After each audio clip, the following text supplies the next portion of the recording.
Selamünaleyküm yurttaşlar. Şu kızımız satıladı. Çeşitli filmin var. Aberdeen Angus. %100 de gelmiş.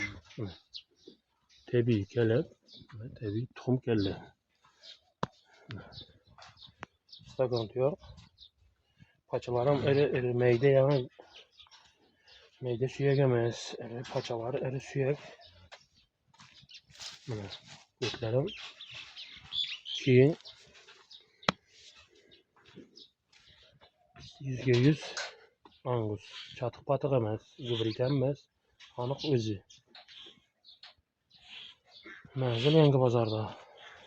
Şu kızımız satıladı. Ben müracaat etmişim. Mal konkret iyi bitişemezdi.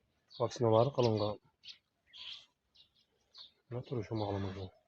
Tohum limonu bakmagamasa boladı. Bakmagam bolaveradi. Hiç firmaga versem bolaveradi nesiliga zatga.